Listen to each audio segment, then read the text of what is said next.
நண்பர்களே வணக்கம். இன்றைக்கி ஒரு சில செய்தி அலசல். ஜம்மு காஷ்மீர் தேர்தல் நடந்துக்கிட்டு இருக்கு.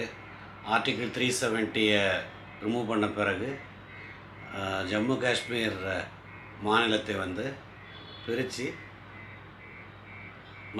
யூனியன் பிரதேசங்களாக, அதாவது மத்திய அரசு கண்ட்ரோலில் இருக்க பிரதேசங்களாக ஜம்மு காஷ்மீர் ஒரு பகுதி, அந்த பக்கம் லடாக் அது தனியாக, அந்த மாதிரி போட்டு இருந்தது. அது சம்மந்தப்பட்ட கேஸு சுப்ரீம் கோர்ட்டில் போகையில் சுப்ரீம் கோர்ட்டு ஆர்டிகிள் 370 அதை ரிமூவ் பண்ணது தப்பு இல்லைங்கிற மாதிரி முடிவு சொன்னால் கூட எப்போ தேர்தல் நடத்துவீங்கன்னு சொல்லி அரசாங்கத்துக்கு ஒரு நெருக்கடி கொடுக்குற மாதிரி தான் கேட்டாங்க. அதனோட அடிப்படை, ஏன்னா நம்ம ஜம்மு காஷ்மீரை பொறுத்தளவுக்கு ஜனநாயகம், நம்ம நாடு ஜனநாயக நாடு தான். எல்லா ஸ்டேட்லேயும் ஜனநாயக முறைப்படி தேர்ந்தெடுக்கப்பட்ட அரசாங்கம் இருக்கணும், எல்லாம் கரெக்டு. பட் ஜம்மு காஷ்மீர் ஒரு ஒரு ஸ்பெஷல் ப்ராப்ளம் உள்ள இடமா காங்கிரஸ் உருவாக்கி வச்சிருச்சு. எப்படி சொன்னீங்கன்னா, நேரு காலத்தில் அந்த பிரச்சனையை உலக அளவு கொண்டு போய் அது ஏதோ 2 நாட்டுக்குரிய டிஸ்பியூட்டானது தான், 2 நாட்டுக்குள்ளே பிரச்சனைக்குரியதாங்கிற மாதிரி கொண்டு போய் சேர்த்துட்டாங்க. அது பத்தாதுன்னு சொல்லி உங்களுக்கு நாங்கள் தனியாக ஸ்பெஷல் அந்தஸ்து கொடுக்குறோன்னு சொல்லி இந்த 370 சரத்தை வச்சு அங்கே வெளியூருக்காரங்க யாரும் பொருள் வாங்க முடியாது, நிலப்பலன்கள் வாங்க முடியாது. நிறைய பொதுவாக இந்திய அரசு போடுற சட்டம் எல்லாமே ஜம்மு காஷ்மீர் சட்டசபை அங்கீகரிக்காமல் அங்கே செல்லுபடி ஆகாதுங்கிற மாதிரி ஒரு சில விதிவிலக்கை தவிர்த்து, அதாவது இராணுவம், வெளியுறவு கொள்கை, ஃபைனான்சியல் ரிலேட்டடு, அதாவது பேங்க், இந்த மாதிரி இதை தவிர்த்து மேஜராக இருக்கிற மத்திய அரசினுடைய நேரடி கண்ட்ரோல் இருக்கிற ஒரு சில இந்த மாதிரி அமைப்பை தவிர்த்து வேறு எதுவாக இருந்தாலும் அந்த மாநிலத்துக்கு அந்த மாநில சட்டசபை அதை அங்கீகரித்தால் தான் முடியுங்கிற மாதிரி ஒரு நிலைமை இருந்துச்சு. இதில் சட்ட நுணுக்கம் என்னென்னா, அந்த ஆர்டிகிள் 370 பற்றியும் ஜம்மு காஷ்மீருக்கும் ஒரு அரசியலமைப்பு குழு இருந்தது, அதாவது கான்ஸ்டியூவன்ட் அசம்பிளி. அந்த அசம்பிளி தேர்தலுக்கு முன்னாடி அவங்க சட்டத்தை வரையறைப்பாங்கன்னு சொல்லி இந்த ஆர்டிகிள் 370 பற்றி அவங்க முடிவு சொல்லுவாங்கன்னு இருந்தது. அதை பற்றி எதுவுமே சொல்லாமல், அது வேணும் வேண்டாம்னு சொல்லாமல், இது தற்காலிகமானதுன்னு இருந்தாலும் இல்லை அது நிரந்தரமாக்குன்னு அவங்க கேட்கல, வேண்டாம்னு சொல்லலை, எதுவும் சொல்லாமல் முடிச்சுட்டு புதிய சட்டசபை வந்துடுச்சு. அது அந்த மாதிரி ஓடிக்கிட்டு இருந்தது.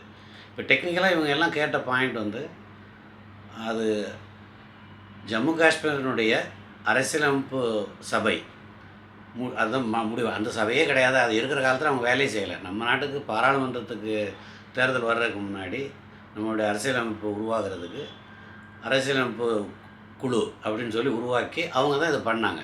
அதே மாதிரி ஜம்மு காஷ்மீரில் அந்த அதிகாரத்தை கொடுத்துருந்தாங்க. அவங்க அந்த ஆர்டிகிள் 370 சம்மந்தப்பட்ட, அதாவது 370 சரத்து சம்மந்தப்பட்ட விஷயத்தில் எந்த முடிவு எடுக்காமல் புது தேர்தல் வந்துச்சு. தேர்தல் அவங்க உள்ளூர் சட்டசபை இதெல்லாம் தனியாக நடந்துக்கிட்டு இருந்தது. இதை பற்றி சொல்லாமல் இருந்தனால அவங்க அதை அப்படியே ஓடுதுன்னு நினச்சிக்கிட்டு இருந்தாங்க. ஒரு தடவை கொடுத்ததை எடுக்க முடியாதுங்கிற தைரியத்தில் ஓடிக்கிட்டு இருந்ததுன்னு வச்சுக்கிடுவாங்க. அரசாங்கம் இது நிரந்தரம் கிடையாது, டெம்பரரி தான். அதனால் அது பிரசிடெண்ட்டுடைய அதிகாரத்தில் தான் அது கொடுத்தது. அதனால் எடுக்கிறோங்கிற மாதிரி ஒரு வாதம் பண்ணி அது வெற்றிகரமாக முடிஞ்சிருச்சு. இந்த பிரச்சனை பாகிஸ்தானும் தலையிட்டு இம்சை பண்ணிக்கிட்டு இருக்கிறதுனால அங்கே இதை சரிப்படுத்துறதுக்கு கொஞ்ச காலம் மத்திய அரசு கண்ட்ரோலில் இருக்கணுங்கிறதுக்காக யூனியன் டெரிட்டரியாக கொண்டு வந்தாங்க. இப்போ ராகுல் காந்தி சொல்ல வர்றது, ஜம்மு காஷ்மீரில் மக்களின் ஜனநாயக உரிமை பறிக்கப்பட்டுள்ளதுன்னு அவர் சொல்கிறாரு. எந்த விதத்தில்? நெருக்கடியான நேரத்தில் பல காலம் காங்கிரஸ் தான் தேர்தல் அங்கே நடத்தாமல் இருந்தது. பாகிஸ்தான் பிரச்சனையால் அதை சரியான முறையில் காங்கிரஸ் அரசாங்கம் அணுகவில்லை. அதனால்தான் இந்த பிரச்சனை மிக அதிகமாக, எத்தனை அடி கொடுத்தாலும் இவன் தாங்குவாங்கிற மாதிரி நினச்சிக்கிட்டு அவங்க பயங்கரவாதிகள்லாம் அனுப்பிக்கிட்டு இருந்தாங்க. எப்போ கேட்டாலும் இவங்க பொறுமைக்கு ஒரு எல்லை உண்டுன்னு ஒரு டைலாக் பேசிட்டு விட்டுருவாங்க. பட் மோடி கவர்மெண்ட் வந்த பிறகு ஒருத்தனை அனுப்பிச்சு அடித்தேன்னா நான் திருப்பி அங்கே குண்டு போடுங்கிற மாதிரி பதிலுக்கு பதில் செய்ய ஆரம்பித்த பிறகு தான் அது இப்போ கொஞ்சம் குறைஞ்சிருக்கு. அதே மாதிரி மாநிலத்திலும் மக்கள், இளவயது மாணவர்கள் அவங்கெல்லாம் சரியாக வழிநடத்தப்படாமல், மிஸ்கைடட், தவறான முறையில் வழிநடத்தப்பட்டு கல்லறிஞ்சால் அவங்களுக்கு காசுங்கிற மாதிரி சொல்லி பாழாக்கி அப்படிலாம் இருந்ததெல்லாம் இப்போ மாறி அங்கே உள்ள மக்களே இப்போ பேட்டியெல்லாம் கொடுக்குறாங்க. எங்கள் பிள்ளைய கையில் கல்லுங்களுமா எரிஞ்சிக்கிட்ட மாதிரி இப்போது ஸ்மார்ட் ஃபோனும் லேப்டாப் வைக்க படிக்க போகிறாங்க. எனக்கு ரொம்ப பெருமையாக இருக்குதுன்னு சொல்கிற அளவுக்கு நிலைமை மாற்றியிருக்கிறாங்க இந்த மத்திய அரசு. இப்போ தேர்தல் நடத்துகிறாங்க. இதில் என்ன ஜனநாயக உரிமை போயிடுச்சு? குட்டிச்சோரை ஆக்குறது காங்கிரஸ் கவர்மெண்ட். நேரு காலத்திலேருந்து அவங்க செய்த இந்திரா காந்தி காலத்தில் ஜம்மு காஷ்மீர் பிரச்சனையை ஒரு முடிவுக்கு கொண்டு வந்திருக்கலாம். அவங்க கிடைத்த மிகப்பெரிய வெற்றி பங்களாதேஷ் சண்டையில் பாகிஸ்தானுடைய இராணுவம் கிட்டத்தட்ட 95,000 வீரர்கள் சரணடைஞ்சாங்க இந்திய இராணுவத்தில். அவங்கள ரிலீஸ் பண்ணுறதுக்கு ஒழுங்காக இதில் ஜம்மு காஷ்மீர் பிரச்சனை விட்டு வெளியே இடத்த விட்டு போகணுன்னு சொல்லி பிடிச்சிருந்துருக்கலாம். அப்போது பாகிஸ்தான் பிரதமருக்கு இடம் அவங்க அரசியலில் இடம் கொடுக்கறதுக்காக இந்திரா காந்தி செய்த தவறு. இந்த பிரச்சனை நம்ம 2 பேரும் தான் பேசி தீர்க்கணும். அதாவது இந்தியா பாகிஸ்தான் மட்டும்தான் பேசி தீர்க்கணும். 3வது சபைக்கு கொண்டு போகக்கூடாதுங்க மட்டும் வச்சுக்கிட்டு அது பிரச்சனைங்கிறதே ஒத்துக்கிட தேவையில்லை. மொத்தமாக சரண்டராக இருக்கிறான். மரியாதை நீ காஷ்மீர் விட்டு வெளியேறணும் அப்படின்னு சொல்லி பிடிச்சி வச்சு பண்ணியிருக்கலாம். நம்ம பலம் அதிகமாக இருந்து முடித்த நேரம் அந்த வாய்ப்பை இந்திரா காந்தியும் கெடுத்து விட்டார். இந்திரா காந்தி ஒரு டிசைசிவ் விக்டரி பாகிஸ்தானுக்கு எதிர்ப்பாக கொஞ்சம் கூட சந்தேகத்துக்கு இடம் இல்லாமல் அவங்க இராணுவம் மொத்தமாக சரண்டர் ஆகிற மாதிரி கிழக்கு பாகிஸ்தானில் இருந்து, அதாவது இப்போதைய பங்களாதேஷ்லேருந்து உள்ள மொத்த இராணுவமும் சரணடைஞ்சாங்க இந்திய இராணுவத்தில். அப்போது அந்த வெற்றியை இந்திரா காந்தி அங்கே பூட்டோவுக்கு அங்கே அரசியலில் இடம் வேணும் அப்படிங்கிற அக்கறையில் தவறான நம்ம நாட்டுக்கு எதிர்த்து சண்டை போடுறவங்க நம்ம பிரச்சனையை தீர்க்கிறதுக்கு அதை யூஸ் பண்ணிடலாம் விட்டுட்டாங்க. இப்படி காலங்காலமாக விட்ட பிரச்சனையை வாஜ்பாய் காலத்தில் அவரும் முயற்சி பண்ணி எதுவுமே நடக்கலை. அவர் பஸ் மூலம் போய் கராச்சி போய் என்னென்னமோ பண்ணி பார்த்தாரு. அவங்க அட்டுலையும் குறைவே செய்யலை. இதெல்லாம் வேலைக்காகாதுன்னு நீ குண்டு போட்டால் நான் பதிலுக்கு போடுவேன், அதிகமாக போடுவோங்கிற மாதிரி மோடி ஆரம்பித்த பிறகு. ஏன்னா இவங்க காங்கிரஸ்காரங்க பயமுறுத்துறது இல்லை நம்ம 2 நாடும் அணுகுண்டு இருக்க நாடு, அதனால் நம்ம கவனமாக இருக்கணும் அப்படின்னு இப்படி வெத்து பேச்சிலே பேசி தேவையில்லாத பயம். நீ முடிஞ்சால் பண்ணி பாருன்னு சொல்லி இவங்க போட்டாங்க. எது நடக்காதுன்ட்டு இப்போ இருக்குது. அந்த ஆபத்து இருக்கானா இருக்கத்தான் செய்யுது. ஆனால் இந்தியா சொன்னது நீ எங்கள் மேலே ஒரு குண்டு போட்டால் உலக வரைபடத்தில் பாகிஸ்தான் இருக்காதுங்கிற அளவுக்கு இவங்க பேச ஆரம்பித்தாங்க. அவங்களுக்கு அவங்க லாங்குவேஜில் தான் பேசணும். அந்த மாதிரி நடந்து இப்போ ஜனநாயக முறைப்படி தேர்தலும் நடக்கிறது. இப்போ அவங்களுக்கு மக்களுக்கு ஜனநாயக உரிமை பறிக்கப்பட்டதுன்னு ராகுல் காந்தி எந்த மூஞ்சை வச்சுக்கிட்டு இந்த மனிதர் பேசுகிறார்? ஜனநாயகத்தை பற்றி பேசுகிற கட்சியினுடைய வரலாறை பார்ப்போம். நேரு காலத்திலிருந்து அரசியல் காரணங்களுக்காக மாநில சர்க்காரை டிஸ்மிஸ் பண்ணது 40 முறைக்கு மேலே காங்கிரஸ் செய்திருக்கு.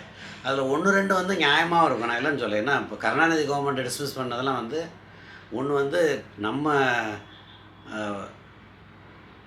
உள்துறையில் இருந்து கொடுத்த ரகசிய தகவல், பயங்கரவாதிகள் பற்ற ரகசியங்கள் நேராக பயங்கரவாதிகளே கொடுத்த குற்றச்சாட்டு. அப்படின்னா அந்த பயங்கரவாதிகளோட கூட்டணி எடுத்துகிட்டு இருக்காங்கன்னு அர்த்தம், மறைமுக கூட்டணி. இந்த மாதிரி அது தேச விரோதத்தில் சேர்க்கணும். அந்த மாதிரி காரணத்துக்கு கருணாநிதி கவர்மெண்ட்டை 91 நினைக்கிறேன், 90-91 டிஸ்மிஸ் பண்ணாங்க சந்திரசேகர் கவர்மெண்ட். அந்த மாதிரி டிஸ்மிஸல் நியாயமானது. ஆனால் அரசியல் காரணத்திற்காக மாநில அரசுகளை காங்கிரஸ் அரசாங்கம் டிஸ்மிஸ் பண்ண எண்ணிக்கை பார்த்திங்கன்னா 40க்கும் மேலே. முதலில் கம்யூனிஸ்ட் கட்சி அரசாங்கம் கேரளாவில் நேரு தான் டிஸ்மிஸ் பண்ணார். இந்த மாதிரி அதில் தான் அதுக்கப்புறம் தான் கேரளாவுக்கு தனியாக தேர்தல் வந்துச்சு. ஒரே நாடு ஒரு தேர்தல் அடிபட்டு போனது. அப்படி இவங்களுடைய டிஸ்மிஸலால் வந்த வினை. இவர் ஜனநாயகத்தை பற்றி பேசுகிறார். யார்? அந்த கட்சியிலேருந்து வந்த இளவரசர். இதில் இன்னொரு கவனிக்க வேண்டிய விஷயம், எமர்ஜென்சி. இந்த அம்மா இந்திரா காந்தியினுடைய தேர்தல் செல்லாதுன்னு அலகாபாத் உயர்நீதிமன்றம் தீர்ப்பு சொன்னதுனால அவங்க ஆட்சி பறிபோகும், அதாவது பதவி பறிபோகுது. அப்போது ஆட்சியை விட்டு போக வேண்டியிருக்க நெருக்கடி வரும்போது நாட்டில் அன்ரெஸ்ட் இருக்குது, அதாவது அமைதி இல்லை, அமைதியின்மை காரணம் அப்படின்னு சொல்லி போட்டு நெருக்கடி நிலை பிரகடனம், அதாவது எமர்ஜென்சியை கொண்டு அரசியல் தலைவர்கள்லாம் ஜெயிலுக்குள்ளே போட்டாங்க. இந்த மாதிரி ஒரு கொடூரமான தாக்குதல் நம்மளுடைய கான்ஸ்டியூஷனில் இது இருக்குது. எந்த மாதிரி உள்நாட்டு போர், அதாவது சிவில் வார் அந்த மாதிரி இருந்தால் தான் இருக்குன்னு இவங்க சும்மா அன்ரெஸ்ட்டுக்கே கொண்டு வர்ற மாதிரின்னு சொல்லி, அன்ரெஸ்ட்னா இந்த மாதிரி டிஸ்மிஸ் பண்ண வெளியேற சொல்லி போராட்டம் போட்டாங்க. இப்போ இண்டி கூட்டணி ஆடாத ஆட்டமாக எதிர்க்கட்சிகள்னால் இதைத்தான் செய்கிறாங்க. அது நியாயமான முறையில் இருக்கணுங்கிறது நம்மளுடைய வாதம். ஸோ அந்த மாதிரி இருக்கையில் எமர்ஜென்சியை கொண்டு வந்த கட்சியினுடைய வாரிசு அவர் ஜனநாயக உரிமை, மக்கள் உரிமை பறிச்சிட்டாங்கன்னு சொல்லி முதலை கண்ணீர் வடிக்கிறார். சரி, இதை விட அவருடைய பேச்சினுடைய மமதை மோடி முன்பு இருந்தது போல் இப்போது இல்லை. நாடு முழுவதும் பாஜக, ஆர்எஸ்எஸ் அமைப்பினர் மட்டுமே வெறுப்பையும் வன்முறையையும் பரப்புவது. இவ்வளவு மடத்தனமான வாதத்தை வேறு எவரும் வைத்ததில்லை. வெறுப்பு யார் பேசுகிறாங்களோட பார்க்க தெரியாத கண் குருடர்கள் நான் குற்றச்சாட்டு வைக்கிறேன் ராகுல் காந்தி மீது. வெறுப்புக்கு பதில் வெறுப்பு அல்ல, அன்பை கொண்டு வெறுப்பை வெல்லலாம். இந்த மாதிரி யாரோ எழுதி கொடுத்துருக்காங்க, அந்த ஆள் வாசிச்சுட்டு போகிறாருன்னு நினைக்கிறேன். அர்த்தமில்லாத வாதம். இவங்க செய்கிறதெல்லாம் அட்டுழியம். நியாயமான முறையில் இவர் நடந்து கொண்டதாக தெரியவில்லை. உளவியலை, மோடியினுடைய உலகில் இவர் அன்பிலால் உடைச்சி விட்டாராம். இந்த மாதிரி வெத்து பேச்சு இவருக்கு யாரோ எழுதி கொடுக்குறாங்க, அதுக்கு அர்த்தம் புரியாமல் அவர் பேசுகிறாருன்னு எனக்கு தோன்றுறது. ஸோ ராகுல் காந்தி பேசுவதில் கொஞ்சம் கூட நியாயம் இல்லை. மிகவும் குதர்க்கமான, நியாயத்துக்கு புறம்பான, உண்மைக்கு புறம்பான வாதங்களே ஆகும் ராகுல் காந்தி பேசுவது. இன்னொரு விசித்திரமான செய்தி, டில்லி முதல்வராக ஆதிஷி அந்த அம்மா வந்து இந்த ஆள் டெம்பரரியாக, ஏன்னா இவர் வந்து கெஜ்ரிவால் ஊழல் குற்றச்சாட்டு உள்ளே போனவர், என்னை அரெஸ்ட் பண்ணது இல்லீகல்னாரு, கோர்ட்டு கிடையாது இருந்துச்சு, அரெஸ்ட் பண்ணால் சரி அப்படின்றச்சு. ஸோ இப்போ கோர்ட்டை எடுத்து ரோட்டில் பேச முடியாது, பேசுனா கண்டெம்ப்டை கோர்ட்டு திருப்பி உள்ளே போகணும், அதனால் அப்படி பேச முடியல. ஆனால் பிஜேபி சதி பண்ணி எங்கள் மேலே தவறான ஊழல் குற்றச்சாட்டு சொல்லி எங்களை உள்ளே வச்சுட்டாங்க, ஜெயிலில் வச்சுட்டாங்கன்னு உளறிட்டு அலைகிறார் இருந்தாள். ஆனால் ஜாமீன் கேட்டது ஒரு 4-5 மாதத்துக்கு அப்புறம், கேஸ் முடிகிறதுக்கு லேட் ஆகுது, விசாரணைக்கு எதே ரொம்ப நாள் வைக்க முடியாது. இது நியாயமான வாதம். ஏற்கனவே சுப்ரீம் கோர்ட்டு பல கேஸுகளில் வந்து fail is rule, jail is exception. அதாவது ஜாமீன் கொடுக்கறது விதி, உள்ளே வைக்கணுங்கிறது விதி விலக்காக இருக்கணும். அப்படின்னா என்ன? ஃபண்டமெண்டல் ரைட்ஸ், ஜனங்களுடைய, நாட்டு மக்களுடைய அடிப்படை உரிமை, அதை வந்து பறிக்க முடியாதுங்கிறது நியாயமான வாதம். அந்த அடிப்படையில் கேஸ் லேட் ஆகுது, அதனால் பண்ணுறோம். லேட்டு இவங்க தான் காரணம் அப்படின்னா அது பண்ண முடியாது, இவங்களும் காரணம். பட் இன்வெஸ்டிகேஷன் ஏஜென்சியும் அவ்வளோ வேகமாக பண்ணுற மாதிரி இல்லை. அதனால் நம்ம நாட்டு சட்டத்திட்டங்களில் இன்னும், அதாவது ப்ராப்பராக ப்ரிப்பேர் பண்ணாமல் அவங்க பண்ணுறாங்களோன்னு சில நேரம் சொல்ல தோன்றுறது. ஸோ அப்படியெல்லாம் நடப்பதனால் ஜாமீன் கிடச்சது இவர் அரவிந்த் கெஜ்ரிவாலுக்கு சரி, அதுக்கு முன்னாடி மனிஷ் சிசோதியா அவருடைய தலைமையில் தான் அது, அவர் தான் மந்திரியாக இருந்தார். இந்த கேபினட்டுடைய டெசிஷன், அதாவது கேபினட் டெசிஷனுக்காக இவங்களை உள்ளே வைக்கலை, இவங்க பிளான் பண்ணி சதி பண்ணி துட்டு வாங்குறதுக்கு லஞ்சம் வாங்கிட்டாங்க, அதுதான் கேஸே. ஆனால் இவர் வந்து என்னை அரெஸ்ட் பண்ண தப்புன்னு சொல்லி கேஸ் போட்டார், அது கிடையாது, அரெஸ்ட் பண்ண சரின்னு சொல்லி சுப்ரீம் கோர்ட்டு சொல்லிடுது. சரி, ஜாமீன் கேட்டாங்க, அது இப்போ கிடச்சிருச்சு. ஆனால் ஜாமீன் கொடுக்கும்போது நீ சிஎம்மாக இருக்க முடியாதுன்னு நேரடியாக சொல்லாமல், நீ சிஎம்மாக எந்த ஃபைலும் கையெழுத்து போடக்கூடாது, முதலமைச்சர் ஆஃபீஸுக்கு நீ போகக்கூடாது அப்படின்னா கண்டிஷன்லாம் போட்ட உடனே இதை விட அபத்தமான நிலைமை இந்த மனிதருக்கு வேறு எதுவும் இல்லை. அதை கோர்ட்டை குறை சொல்லி கண்டெம்ப்டாக கோர்ட்டில் திருப்பி உள்ளே போக முடியாது. என்ன செய்யலாம்னு பார்த்தாரு. சரி, எதை கையெழுத்து போடலாம்னா, சில ஃபைலு லெஃப்டினன்ட் கவர்னருக்கு அனுப்ப வேண்டியது வந்து சிஎம் மூலம் போகணும். அப்படி சிஎம் மூலம் ரூட் பண்ணுறதை மட்டும் அவர் கையெழுத்து போடலாம். மற்றபடி எந்த ஃபைலையும் பார்க்கக்கூடாது, பேசக்கூடாதுங்கிற மாதிரி, கையெழுத்து போடக்கூடாதுங்கிற மாதிரி உத்தரவு போடணும். நீ சிஎம்மாக இருக்கக்கூடாதுங்கிற மாதிரி மறைமுகமாக கோர்ட் சொன்னது.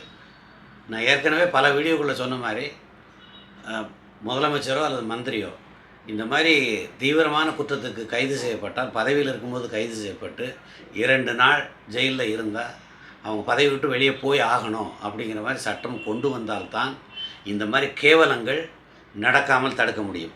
இந்த மனிதர் இப்போது மக்கள் என்னை ஊழல்வாதி இல்லை என்று தீர்ப்பு கொடுத்தால்தான் நான் பதவிக்கு வருவேன். இது ரெஃபரண்டம் கிடையாது. ஃபர்ஸ்ட் ஆஃப் ஆல் இந்த ஆள் ஜெயிக்கக்கூடாது. ஜெயிச்சா அந்த மக்கள் வந்து வெறும் இலவசத்துக்காக ஓட்டு போடுறாங்கன்னு அர்த்தம்.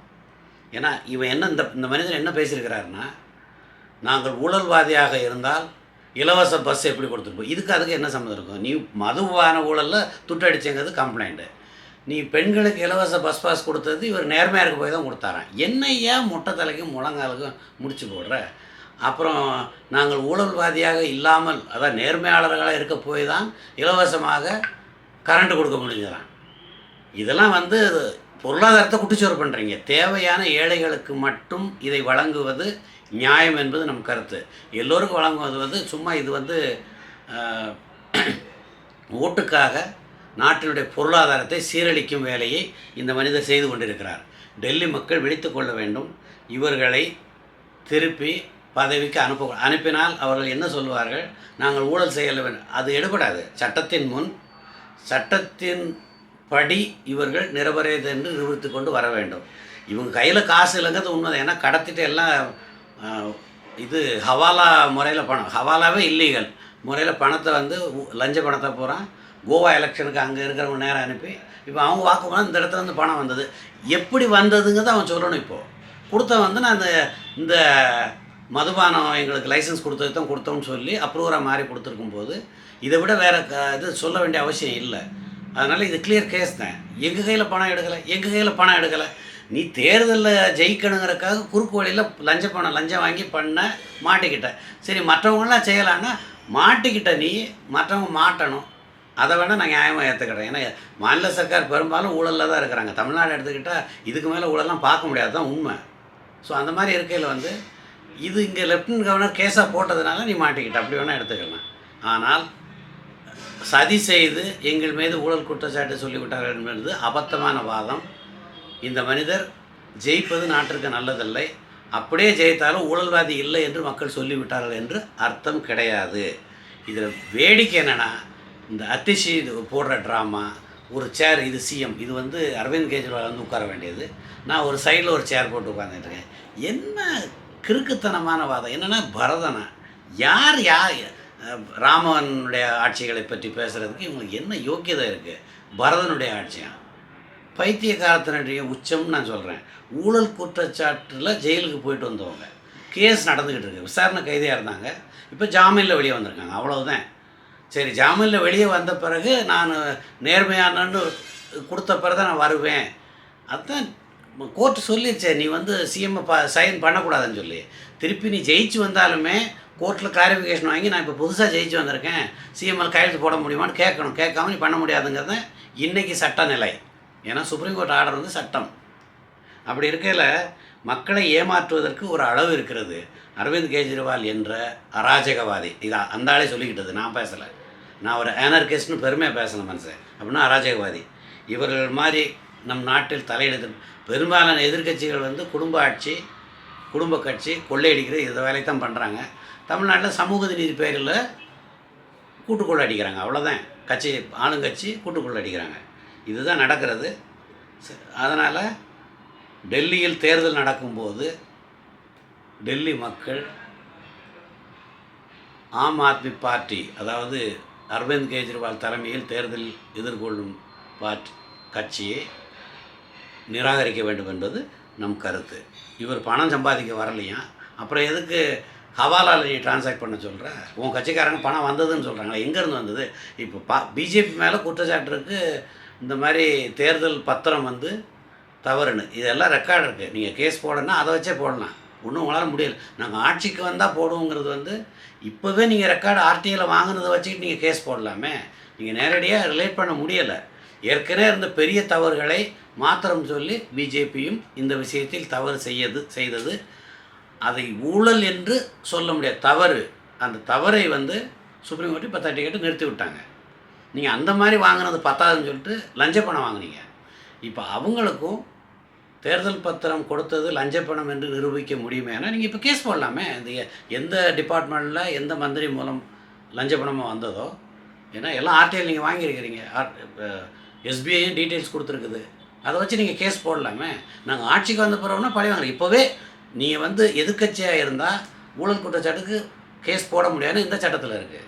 நீங்கள் கம்ப்ளைண்ட் கொடுக்கலாம், ஒன்றும் இல்லை, உங்களால் பார்க்குறதுக்கு ஒன்றும் இல்லை. அதனால் இந்த வெட்டி பேச்சு பேசுகிறீங்க. சரி, என்ன சொல்ல வரேன்னா, அரவிந்த் கெஜ்ரிவால் போன்ற நேர்மையற்ற அரசியல்வாதிகள், மற்ற இண்டிகோட்டு நேர்மையற்ற, ஆனால் ரெக்லஸாக எல்லாரையும் ஊழல்வாதின்னு பொய் சொல்லி நேர்மையானவங்களையும் பொய்யான குற்றச்சாட்டு சொல்லி ஆட்சிக்கு வந்த இந்த மனிதன் இப்போ நான் நேர்மையாளன்னு பீத்திக்கிட்டாலிருந்து மிகவும் தவறு. இப்போவும் ராஜினாமா பண்ணதுக்கு காரணம் வந்து தார்மீக அடிப்படையில் இல்லை. சுப்ரீம் கோர்ட்டு நேரடியாக சொல்லாமல் மறைமுகமாக நிச்சயமாக இருக்க முடியாதுங்கிற மாதிரி சொல்லிட்டாங்க. அவங்கள எதிர்த்து பேச முடியாதுங்கிறத வந்து சமாளிக்கிறதுக்கு இத்தனை வேலை தாழ் பண்ணியிருக்கிறது என்னுடைய வாதம். நன்றி. மற்ற விஷயத்தை அடுத்த வீடியோவில் பார்ப்போம்.